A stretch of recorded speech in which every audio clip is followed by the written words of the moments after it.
Hi guys, welcome to Tip Concept. जैसा कि आप लोग को पता है कि CSBTU में फोर्थ सेमेस्टर के एग्जाम्स जुलाई में स्केड्यूल्ड हैं, तो आज हम लोग लेकर आए हैं कंप्यूटर सिस्टम आर्किटेक्चर के वो 10 इंपॉर्टेंट टॉपिक्स जो फॉर श्योर आपके इस साल के पेपर में आएंगे। सो बिना ना कुछ देर किए let's get started.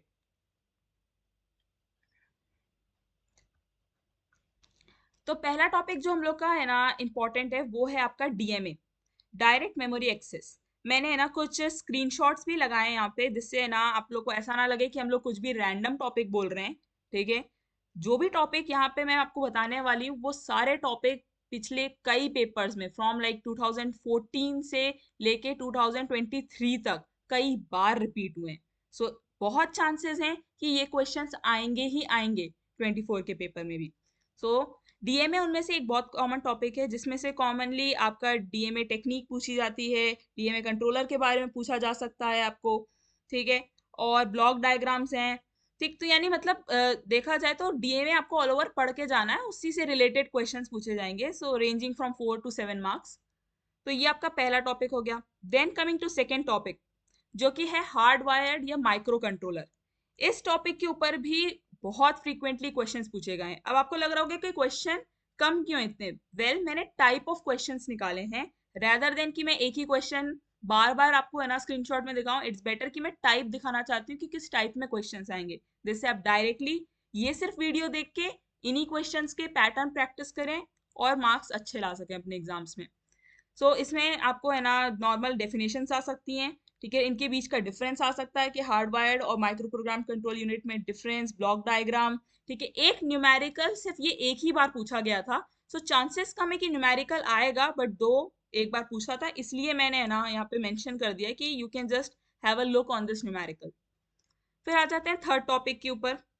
Third topic booths algorithm है। ये सुपर इंपॉर्टेंट टॉपिक है, मतलब एक क्वेश्चन फॉर श्योर है, हर साल रिपीट हुआ है, और उसमें से ये सबसे कॉमन है और सबसे लेटेस्ट रिपीटेड क्वेश्चन है कि बूथ एल्गोरिदम में मल्टीप्लिकेशन कैसे कर सकते हैं साइंड टू कॉम्प्लीमेंट नंबर्स का।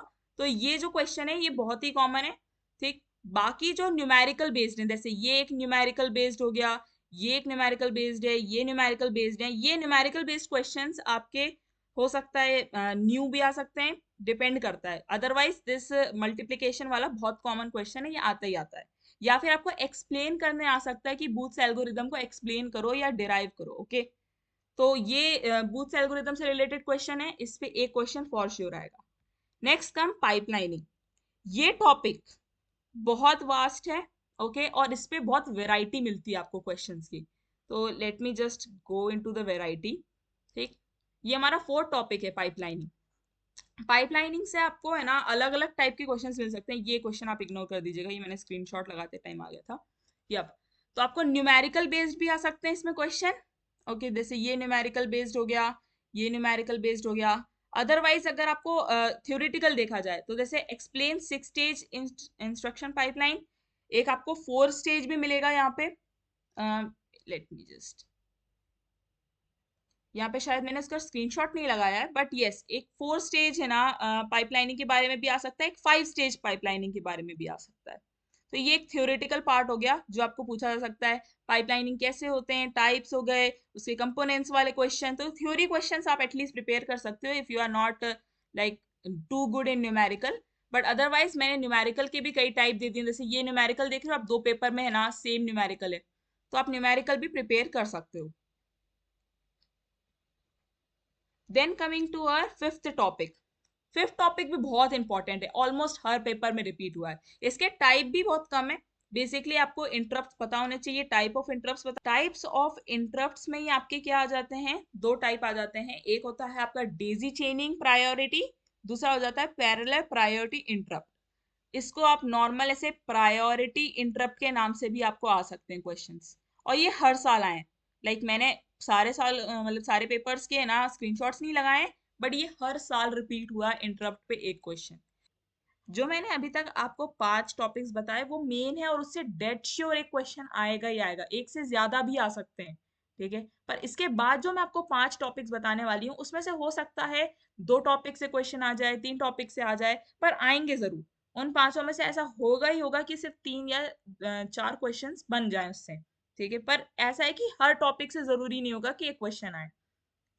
सो नेक्स्ट कुछ टॉपिक्स हम लोग के जो रहेंगे वो हैं, पहला एक्चुअली सिक्स्थ है हम लोग का parallel processing.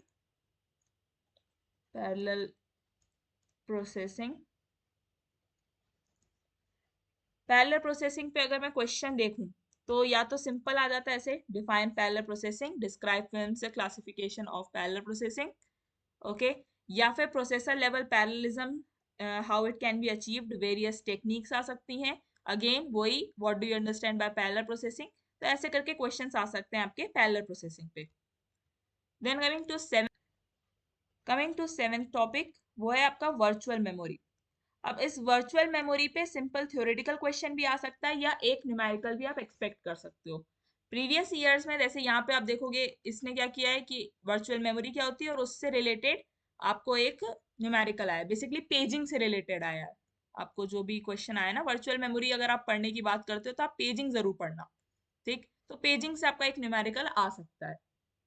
Then eighth topic हो जाएगा हमारा फॉल्ट टॉलरेंस। फॉल्ट टॉलरेंस पे डायरेक्ट क्वेश्चन ही रहे हैं हर बार, जैसे कि explain the fault tolerance system, describe static and dynamic redundancy. Fault tolerance पे या फिर डिफाइन फॉल्ट टॉलरेंस आ सकता है। तो डायरेक्ट क्वेश्चन ही बनते हैं फॉल्ट टॉलरेंस पे, ज्यादा कॉम्प्लिकेटेड नहीं रहेगा। फिर आ जाते हैं हम लोग नाइन्थ टॉपिक पे। तो अब अच्छा, हम लोग ने वर्चुअल मेमोरी पढ़ी थी ना, तो इसके साथ आप एक और चीज पढ़ लेना, associative memory. I just remembered कि एसोसिएटिव मेमोरी और वर्चुअल मेमोरी के बीच में आपको डिफरेंस आ सकता है, इंडिविजुअली पूछे जा सकते हैं। जैसे कि यहाँ पे क्वेश्चन है एसोसिएटिव मेमोरी पे, तो ये इंडिविजुअल क्वेश्चन था। मैंने एक दो पेपर्स में देखा था कि वर्चुअल और एसोसिएटिव पे भी आ सकते हैं क्वेश्चन, लाइक डिफरेंस, या फिर एक ही क्वेश्चन में इन दोनों को एक्सप्लेन करने भी दिया जा सकता है। नाइन्थ टॉपिक आपका हो जाएगा synchronous and asynchronous data transfer. देखो इस पे चांसेस कम है, क्योंकि प्रीवियस पेपर्स में लगभग 2 ही 3 बार ऐसा हुआ होगा कि ये एग्जैक्ट क्वेश्चन रिपीट हुआ है, differentiate between synchronous and asynchronous data transfer. So chances कम है, ठीक है, इसके लेस चांस लेके चलना, बट हाँ आ सकता है। जो टेंथ आपका हो जाएगा टॉपिक वो है आपका वेक्टर प्रोसेसिंग।